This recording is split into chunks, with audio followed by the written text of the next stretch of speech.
पण बाहेर गेल्यावर हॉटेलमध्ये जे इडली डोशासोबत चटणी खातो ना, नारळाची चटणी, अगदी तीच चटणी आपण साध्या सोप्या पद्धतीने घरगुती स्टाईल बनवणार आहोत.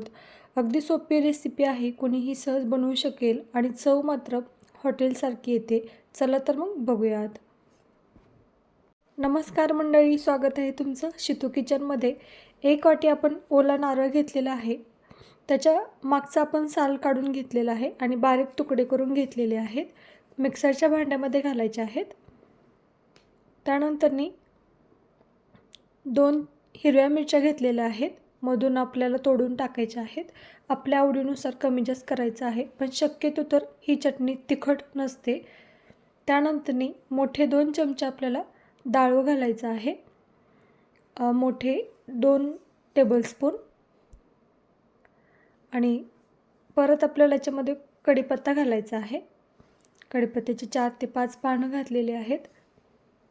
आपल्या आवडीनुसार कमी जास्त करू शकता, पण कढीपत्ता आपण असं तर खाऊ शकत नाही, त्यामुळं चटणीमध्ये आपल्याला नक्की घालायचे आहेत. थोडीशी आपल्याला याच्यामध्ये कोथिंबीर घालायची आहे. कोथिंबीरमुळे सुद्धा खूप छान अशी चव येते आपल्या चटणीला.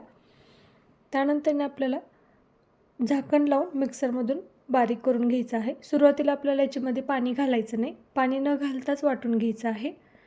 त्यानंतरने आपल्याला याच्यामध्ये पाणी घालून अगदी बारीक तर वाटायचं नाही, फक्त थोडंसं आपल्याला जाडसर ठेवायची आहे चटणी, अगदीच बारीक करायची नाही. आता एकदा आपल्याला वाटून घ्यायचं आहे. आता आपण चटणी वाटून घेतलेली आहे, बघू शकता. जास्तही बारीक केलेली नाही, थोडीशी रवाळ ठेवायची आहे, मग खायलासुद्धा छान लागते. आता आपल्याला हे एका भांड्यामध्ये काढून घेऊयात. थोडंसं आपल्याला याच्यामध्ये मीठसुद्धा घालायचं आहे चवीनुसार. मी इथं मीठ घालायचं विसरलेली आहे, तुम्ही नक्की मीठ घाला.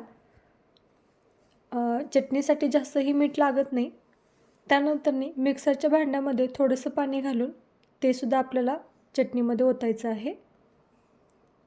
चटणी जास्त आपल्याला घट्ट ठेवायची नाही किंवा जास्तही पातळ ठेवायची नाही. आपल्या आवडीनुसार कमी जास्त करू शकता आपण पाणी याच्यामध्ये. बघा, एवढे दाटसर आपण ठेवलेली आहे चटणी, मग ते खायलासुद्धा छान लागते. आता आपल्याला याच्यावरती एक तडका द्यायचा आहे. तडक्यासाठी आपल्याला छोटे 2 चमचे तेल घेतलेलं आहे. एक मोठा चमचा घेतला तरीसुद्धा चालेल. तेल चांगलं गरम होऊ द्यायचं. त्यानंतरने मोहरी घालायची आहे. मी इथं जिरे वापरत नाही, तुम्ही वापरत असाल तर नक्की घाला, पण मला जिरे आवडत नाहीत म्हणून मी फक्त मोहरी घातलेली आहे. मोहरी चांगली तडतडू द्यायची. त्यानंतरनी 2 लाल मिरच्या आणि कढीपत्त्याचे पाने घालायचे आहेत. फोडणी आपली छान खमंग बसली पाहिजे, मगच आपल्या चटणीला चव छान येते. फोडणी जर का खमंग बसली नाही तर चटणी आपली खायला चांगली लागणार नाही. त्यानंतरने आपल्याला चटणीवरती तडका ओतायचा आहे आणि मिक्स करून घ्यायचं आहे. मी इथं मीठ घालायचं विसरलेले आहे, तुम्ही नक्की मीठ घाला याच्यामध्ये चवीनुसार. जास्तही मीठ लागत नाही चटणीला. आणि मस्त झटपट अशी आपली नारळाची चटणी तयार झालेली आहे, बघू शकता.